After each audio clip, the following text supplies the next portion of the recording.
Bismillahirrahmanirrahim. Assalamualaikum warahmatullahi wabarakatuh. Saya MD Kiryani, NIM 361953. Di sini saya akan menjelaskan materi bahaya politik identitas dan ideologi transnasional dalam konteks dakwah di Indonesia. Pengertian politik identitas. Makna politik sendiri dalam Kamus Besar Bahasa Indonesia. Kata politik memiliki beberapa makna. Yang pertama, ilmu yang mengenai tentang ketatanegaraan atau sistem pemerintahan. Yang kedua, segala urusan atau tindakan mengenai pemerintah negara atau terhadap negara lain. Dan yang ketiga, cara bertindak dalam menghadapi dan mengatasi suatu masalah. Berdasarkan pendapat Profesor Dr. Haji Abdul Muin Salim, beliau memberikan makna bahwa politik ini memiliki dua definisi, yang mana definisi pertama, politik mengarah pada negara atau pemerintahan, yang mengaitkan negara atau pemerintahan, dan yang kedua definisi politik yang mengaitkan dengan masalah kekuasaan. Sehingga makna politik dapat dimaknai sebagai suatu ilmu yang mempelajari tentang suatu sistem ketatanegaraan atau sistem kepemerintahan, suatu cara atau cara bertindak dalam menghadapi dan mengatasi masalah yang terjadi. Yang kedua merupakan identitas. Kata identitas sendiri berdasarkan pendapat Bukhari, beliau mengemukakan bahwa identitas adalah suatu tindakan yang membedakan individu atau suatu kelompok dengan individu atau kelompok lain dan dilakukan secara terus-menerus dalam interaksi sosial hingga memunculkan pernyataan tertentu yang berkaitan dengan keberadaan individu atau kelompok tersebut. Dalam posisi kenegaraan, identitas merupakan suatu konsep dasar dalam kewarganegaraan yang mana manusia atau masyarakat dalam suatu negara tersebut disebut sebagai identitasnya, yaitu warga negara.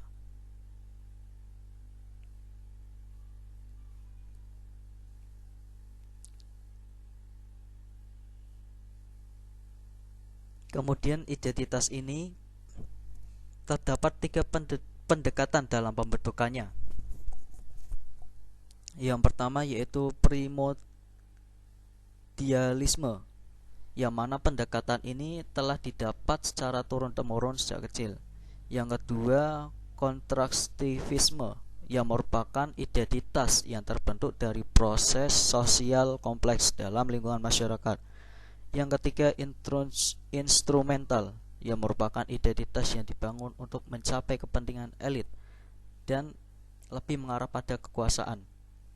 Sehingga secara umum dapat disimpulkan bahwa politik identitas merupakan politik yang merujuk pada identitas kelompok atau golongan tertentu yang mencangkup suatu unsur pembeda antara kelompok satu dengan kelompok lainnya, berupa ras, suku, agama, dan sebagainya untuk mencapai tujuan kelompok tersebut.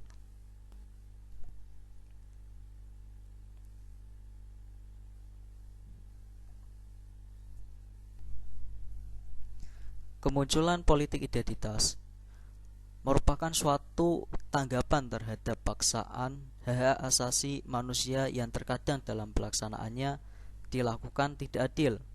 Secara nyata, politik identitas sengaja dilakukan oleh sekelompok masyarakat atau golongan yang merasa haknya diabaikan untuk didengar dan diberikan kebijakan yang adil.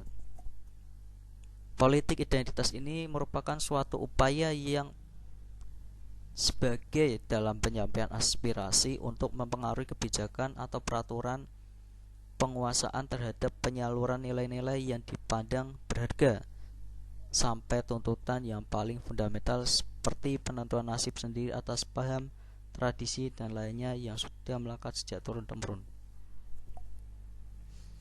Sehingga politik identitas ini dapat dipahami politik yang di dalamnya dibentuk oleh sekelompok atau golongan yang memiliki identitas yang sama,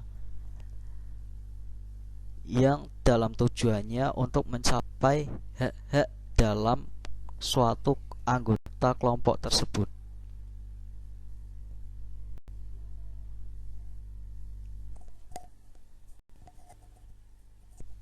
Kemudian yang kedua yaitu pengertian ideologi transnasional. Kata ideologi ini berasal dari dua kata, yaitu kata ideol dan kata logi.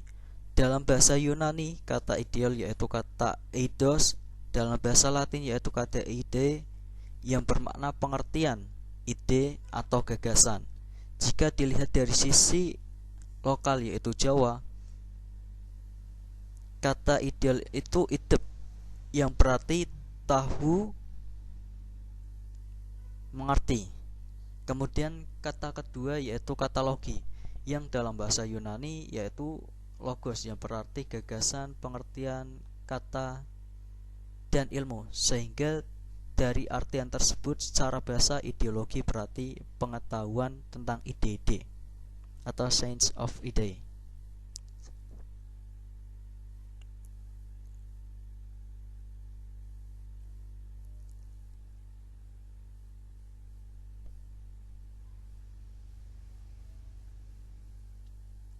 Sehingga dapat diartikan bahwa ideologi adalah sekumpulan peraturan baik berupa ide-ide, gagasan, kepercayaan atau keyakinan yang berguna untuk mengatur kehidupan berbangsa dan bernegara dan bersifat mengikat. Yang kata kedua berarti yaitu transnasional. Transnasional merupakan kata yang berasal dari bahasa Inggris yang memiliki makna lintas nasional atau lintas kebangsaan.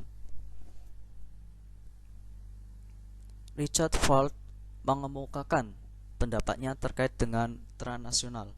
Beliau menjelaskan bahwa transnasional ini sebagai perpindahan barang, informasi, dan gagasan melintas batas wilayah nasional tanpa partisipasi atau dikendalikan secara langsung oleh aktor-aktor pemerintah, pejabat, dan sebagainya tanpa adanya campur tangan dari pemerintah. Kemudian tokoh lain yang menjelaskan tentang makna transnasional, tokoh lain yang menjelaskan tentang ideologi transnasional yaitu Hussein Muhammad. Beliau menjelaskan bahwa ideologi transnasional ini dipahami sebagai sebuah istilah bagi pergerakan politik internasional yang berusaha mengubah tatanan dunia berdasarkan ideologi keagamaan fundamentalistik, radikal, dan sangat puritan. Jika diartikan secara umum, ideologi transnasional merupakan ideologi yang dalam pergerakan ideologinya tidak terbatas oleh wilayah, lokal, ataupun negara, tetapi geraknya itu bebas. Gerak organisasinya dan aktivitasnya itu melewati batas-batas dari wilayah-wilayah bangsa, negara.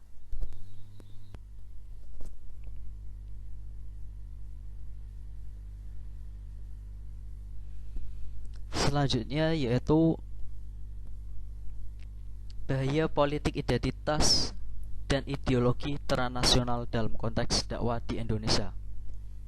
Perlu diketahui bahwa dakwah ini merupakan suatu seruan atau ajakan dalam hal kebaikan dan mencegah daripada kemungkaran kepada jalan Allah Subhanahu wa taala, yang tentu saja dalam pergerakannya, dalam melakukan dakwahnya dengan cara yang baik dan tidak sampai melakukan pemaksaan.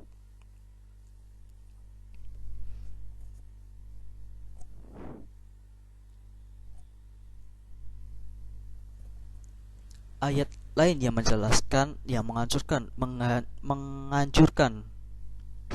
untuk umat muslim dalam melakukan dakwah, yaitu tertuang dalam surah Ali Imran ayat 104 yang artinya, hendaklah di antara kamu ada segolongan orang yang menyeru kepada kebajikan, menyeru berbuat yang ma'ruf dan mencegah dari yang mungkar, dan mereka itulah orang-orang yang beruntung.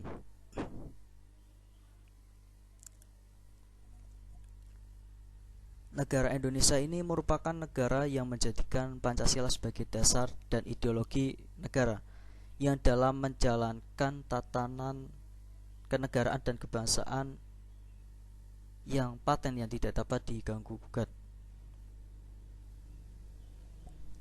Selain itu, Indonesia juga dikenal sebagai negara yang kaya akan budaya, kaya akan keragaman, yang di dalamnya mencakupi seperti beragamnya bahasa, suku bahasa, identitas suatu etnis,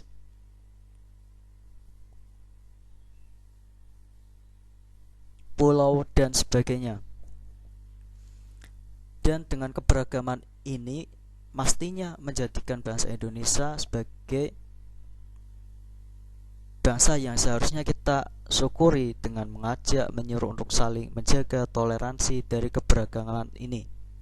Bukanlah sebagai sarana untuk berkompetisi, untuk menentukan mana yang baik dan mana yang bukan. Sebab kita perlu menggambarkan atau menerapkan semboyan dari Bhinneka Tunggal Ika, yang berarti berbeda-beda tetapi tetap satu jua. Namun walaupun begitu, masih banyaknya bentuk politik identitas dan ideologi transnasional yang mengancam pada pemecah belahan bangsa Indonesia dan keruntuhan NKRI.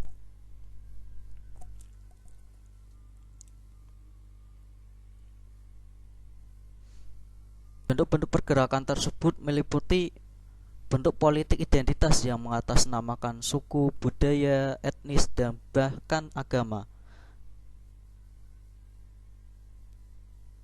yang tentu saja dalam hal ini menimbulkan kontra ataupun konflik yang bahkan hingga mengecam pada pemecah belah persatuan dan kesatuan bangsa Indonesia. Hal ini dapat ditemukan beberapa kasus dari gerakan yang mengatasnamakan politik identitas dan ideologi transnasional masing-masing kelompok, yaitu diantaranya yang menganggap bahwa dirinya itu bahwa mereka yang anti Pancasila, anti demokrasi, dan anti pluralisme. Beberapa contoh yang saya sampaikan diantaranya yaitu dalam politik identitas di Indonesia ini yang memuat etnisitas, agama, dan ideologi politik, yaitu lahirnya identitas sebagai bentuk kegelisahan etnis ini terhadap politik terpusat di Jakarta, yang bagi kelompok ini tidak adil, lebih khusus pada Aceh dan Papua, seperti dibuktikan dengan adanya organisasi RMS yang merupakan Republik Maluku Selatan, Gerakan Aceh Merdeka, dan Gerakan Papua Merdeka. Dan ada masih banyaknya kelompok-kelompok lain yang tentu saja membahayakan bangsa Indonesia, yaitu hingga mencapai pemecah belahan dan keutuhan bangsa Indonesia. Munculnya kelompok tersebut tentu saja membuat bahaya dalam pemerintahan Indonesia, dalam kenegaraan dan kebangsaan Indonesia. Di antaranya yaitu mengancam keutuhan NKRI, menjadi ancaman terhadap keutuhan NKRI yang mengkhawatirkan karena munculnya politik identitas yang mengedepankan identitas agama menjadi mengental. Selain itu, munculnya kelompok-kelompok yang mulai mempersoalkan tentang ideologi bangsa. Tentu saja hal ini menjadi ancaman terhadap keutuhan NKRI. Yang kedua, menimbulkan adu domba perpecahan. Sebenarnya dengan adanya politik yang mengatasnamakan identitas memiliki dampak besar yang mengarah pada adu domba antara pihak satu dengan pihak lain. Apalagi berkaitan dengan identitas dengan isu agama atau personal yang dirasa bersifat sensitif. Hal ini dapat menjerumuskan pada permusuhan yang dapat membawa pada dampak persatuan dan kesatuan bangsa. Yang ketiga yaitu ancaman terhadap pluralisme. Pluralisme ini merupakan paham keberagaman yang maksudnya berkehidupan yang toleran yang pada tatanan masyarakat berbeda-beda seperti suku, agama, golongan, adat, sampai pandangan hidup. Namun dalam arti istilah pluralisme ini menjadi keberagaman atas paham yang memicu pemahaman yang salah dengan hal tersebut.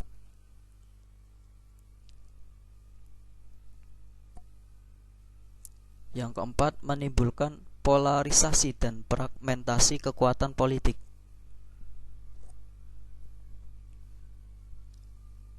Polarisasi isu pribumi dan non-pribumi juga tidak dapat dilupakan. Begitu saja, kejadian kerusuhan yang menelan korban jiwa di hari-hari jelang keruntuhan rezim Orde Baru, isu non-pribumi yang memberi perintah untuk menyerang mereka yang berkulit putih dan bermata sipit, identitas yang disebut yaitu asing. Padahal jika masyarakat peduli toleransi dan diberikan informasi yang proporsional, akan menemukan jejak pribumi yang tak hanya dimiliki oleh satu suku atau ras saja, yang mana para pejuang kemerdekaan nasional berasal dari identitas yang berbeda-beda. Yang kelima atau yang terakhir yaitu membawa perselisihan dan konflik. Dari bahaya politik identitas dan ideologi transnasional tersebut, adapun upaya yang penulis cantum dalam hal ini yaitu meluruskan pemahaman terhadap istilah pluralisme kepada semua kelompok.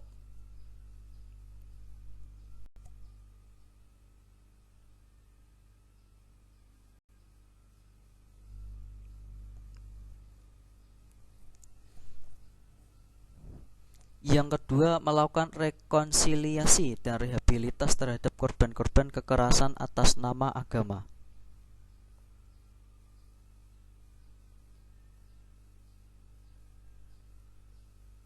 Karena pada dasarnya yang membutuhkan peneguhan dan pengakuan identitas adalah mereka.